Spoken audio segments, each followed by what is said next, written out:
기자수첩 안지정입니다. 오늘 들려드릴 얘기는요, 동네북이 된 스타, 왜 사생활을 들출까라는 제목으로 준비해 봤습니다. 앞선 영상들을 통해서 저희가 이런 영상을 준비해 보겠다라고 예고를 해 드리기도 했는데, 요즘 이런 일련의 사안들을 보면서 당사자들은 가만히 있는데 왜 기자들만 싸우지? 이런 느낌을 받은 적이 없나요? 현역 기자로서 저 역시 그런 느낌을 받고 있습니다. 이 영상은요, 특정 매체나 연예언론 전체를 무조건 비판하자는 목적은 아닙니다. 저 역시 16년째 연예계를 취재하면서 비슷한 행태의 취재도 많이 했었고, 소위 말하는 욕먹을 만한 취재 행태를 한 적이 있습니다. 지금도 제가 안 한다라고 단정지어서 말씀드리기는 너무 섣부른 것 같고, 그러면 안 된다, 그러지 말아야 된다라는 생각을 좀 더 하는 입장에서 저에 대한 반성이기도 합니다. 그리고 향후 이런 부분은 달라져야겠다라는 생각을 담고 준비한 영상입니다. 최근에 불거진 여러 논란을 다시 한번 얘기를 해볼게요. 왜 그 지나간 얘기 또 꺼내냐 할 수 있는데, 올드스타를 구독하시는 분들 굉장히 관심을 많이 갖고 화도 나고 했던 얘기들입니다. 임영웅 씨의 흡연 논란이나 부동산 매입, 김선호 씨의 사생활 논란. 다들 기억하시죠? 임영웅 씨의 흡연, 실내에서 흡연한 것 자체는 물론 잘못됐습니다. 그런데 그 행위를 넘어서 대기실이었잖아요. 의상도 갈아입고. 근데 거기를 누군가가 훔쳐보고 있고, 더 나아가서 사진을 찍고 있다. 이것을 어찌 봐야 될지, 이 문제를 저희는 앞선 영상에서 한번 고민을 해본 적이 있어요. 자, 그럼 김선호 씨, 부적절한 사생활 논란에 대해서 사과를 하고 가장 활발히 활동한 시기에 활동이 중단되면서 응분의 대가도 치르고 있습니다. 그런데 누구인지 알 수 없는 지인들의 주장과 그들의 주장을 바탕으로 한 언론의 무분별한 보도로 인해서 김선호 씨가 피해를 입는 부분이 또 발생하고 있습니다. 자, 이처럼 연예인들의 사생활, 공적인 부분이 아닌 것까지 연예 언론에서 취재를 하는 이유는 무엇일까요? 제가 기자 생활을 하면서 초년생 때 선배 기자에게 배운 게 있습니다. 대중이 궁금해하고 알길 원하고 관심이 많은 사안을 취재해야 된다 하면서 세 가지를 얘기해 줬어요. 그 세 가지가 뭐냐면은, 첫 번째는 성입니다. 뭐 이상한 게 아니라 남성, 여성, 남녀 상열지사, 누구랑 사귄다, 교제, 헤어졌다, 결별, 결혼, 이혼, 이런 모든 것들, 이런 남녀 상열지사를 항상 관심이 많다는 거예요. 생각해보면은 실제로 그래요. 누구누구 사귄다, 헤어진다, 결혼한다, 대부분 이런 게 특종이 되고 많은 이들이 궁금해합니다. 다음 두 번째, 돈 관련된 얘기는 사람들이 항상 최고의 관심사죠. 결과적으로 오보였지만 임영웅 씨가 부동산을 매입했다. 이것도 돈에 관한 얘기였죠. 이거 외에도 스타가 수십억 원의 부동산을 건물주가 됐다. 이게 다 돈 얘기거든요. 출연료 얼마 받는다. 궁금하죠. 다음 사건 사고. 사건 사고 너무 많죠. 어떤 스타가 음주운전을 하다가 적발됐다. 어마어마한 관심이 불거지죠. 자, 이거는 대중의 기본적인 속성과도 연결이 돼요. 여러분, 냉정하게 얘기를 해볼게요. 톱스타 A 1억 기부 선행. 자, 1억이라는 돈이 나왔고 선행이라는 굉장히 좋은 의미의 키워드가 포함이 됐습니다. 이 기사, 톱스타 A 1억 기부 선행. 두 번째 기사입니다. 자, 톱스타 A 불미스러운 일에 휩싸여서 1억의 합의. 똑같이 1억이라는 키워드가 들어있죠. 여러분은 어떤 기사를 먼저 볼 것 같으세요? 대부분 이 사건 사고 기사가 클릭이 엄청나게 나옵니다. 클릭수와 페이지뷰 상승은요, 해당 매체의 영향력인 동시에 이게 다 집계가 되거든요. 나중에 배너 광고를 광고주에게 팔 때 기준이 돼요. 결과적으로 대중이 더 많이 보는 사안을 취재를 하고 더 자극적인 제목을 붙여서 대중이 그걸 클릭하도록 만드는 거예요. 유입을 늘리는 거죠. 대중이 뭘 더 궁금해할지, 뭐에 더 매력을 느낄지를 생각을 하는 거죠.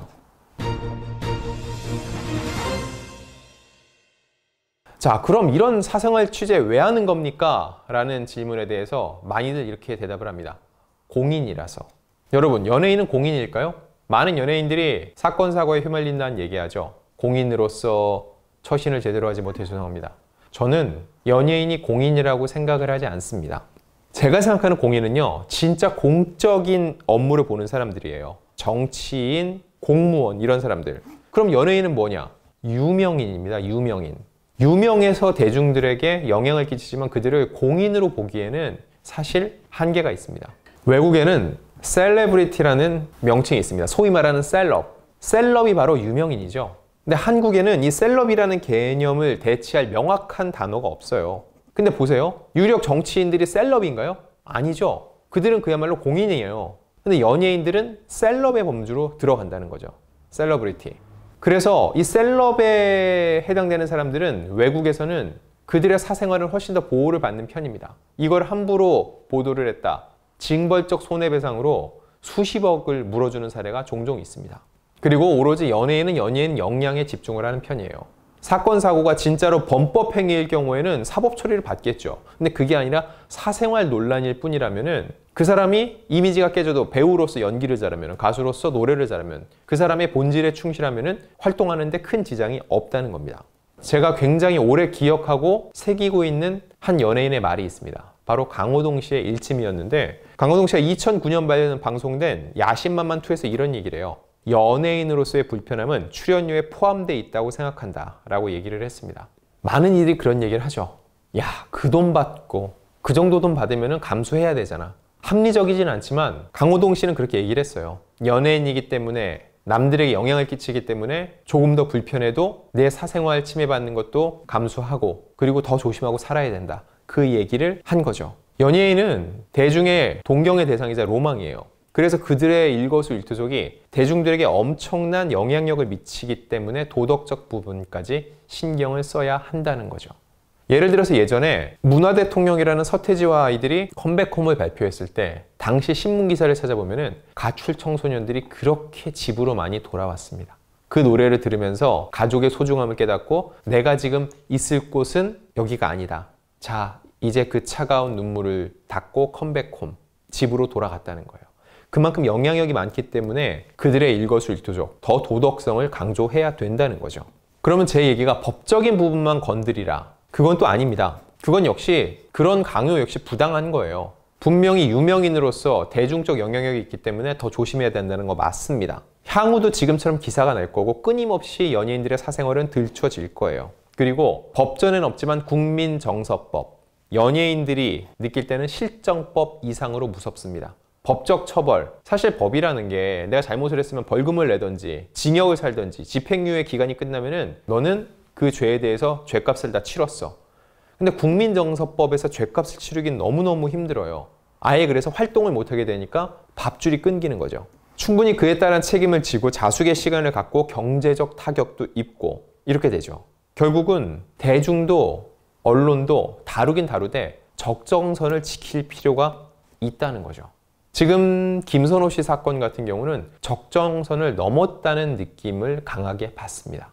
당사자들끼리 해결된 사생활을 두고 확인되지 않은 제3자들의 얘기를 마구 남발하고 그거에 대해서 김선호 씨가 어떤 입장을 내지 않는다고 또 욕을 하고요.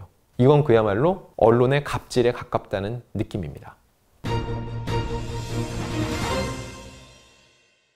그럼 왜 이렇게 연예인이 동네북일까요? 작은 반응에도 민감히 반응하기 때문이에요. 예를 들어서 유력 정치인을 두고서는 비판적 의견이 나와요. 그러면은 그거에 막 전전긍긍하나요? 아니에요. 수용할 건 수용하고 반박할 건 반박하고 곧바로 아니다, 허위사실이면 허위사실이라고 고소해버립니다. 근데 연예인은요, 그렇게 못해요. 왜냐면 이미지가 생명이기 때문에 어떠한 주장이 불거졌을 때 그 주장이 사실 여부를 떠나서 그럴 수도 있겠다는 뉘앙스, 이미지를 준다는 거고, 또한 소송을 했다 자체가 연예인이 대중을 상대로 고소장을 냈다는 것 자체도 또 구설이 된다는 거죠. 그러니 전전긍긍할 수밖에 없다는 거예요. 정치인은요, 51%만 내 편이면은 당선이 되고 생명력을 얻습니다. 49%가 나를 너무너무 싫어해도 상관없어요. 51% 선거에서 이기면은 나는 여전히 힘을 발휘해요. 연예인은요, 49%가 아니라 4.9%만 날 싫어해도 활동이 어렵습니다.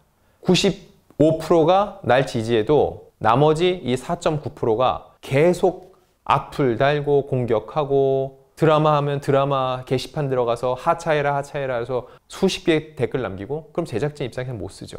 그만큼 연예인들이 대한민국에서 참 살기 힘든 구조라는 생각이 듭니다. 그리고 연예 언론이 참 요즘 해도 너무하다고 느끼는 것 중에 하나가 김선호 씨 둘러싼 사건 중에서 논란이 된 게 바로 전속계약 만료 관련된 거였죠. 전속계약 만료 시점에 맞춰서 소속사에서 이런 문제를 불거지게 한 거 아니냐라는 기사가 나왔어요. 명백한 오보였습니다. 그런데 이 오보를 냈던 매체가요, 얼마 지나지 않아서 애초 업계에 이 내용이 잘못 퍼진 것으로 확인됐다면서 후속 보도를 했습니다. 그러면은 오보인 첫 기사는 내려야죠. 근데 내리지도 않고 이게 사실이 아니었다라고 또 기사를 써서 또 다른 논란을 부추기고 있습니다. 결국 언론이 지켜야 할 ABC를 지키지 않고 있다는 거예요. 오보에 대해서는 바로 잡습니다. 사과합니다. 해야 되는데 그건 그대로 내버려두고 알고 보니 이게 아니라 이거였대요 하면서 또 다른 목소리를 내는 이중적 행태를 보이고 있다는 거죠. 결국 이런 일이 반복될수록 많은 언론, 특히 연예 언론 더 욕을 먹을 수밖에 없고 신뢰를 잃을 수밖에 없습니다. 그래도 많은 이들이 언론을 욕하지만 지금도 그런 얘기합니다. 어떤 얘기를 할 때 야 무슨 일이 있대? 진짜? 정말? 그러면 기사까지 났어 이런 얘기를 해요. 여전히 기사로 나는 거는 믿을 만한 얘기라는 그런 생각이 남아있다는 거죠. 대중들에게 그런 생각이 남아있을 때 더 잘해야 된다는 겁니다. 중심 잡고 한쪽으로 치우치지 않고 중립에서 사안을 바라보는 자세가 저를 포함해 언론인 모두에게 필요한 시점입니다.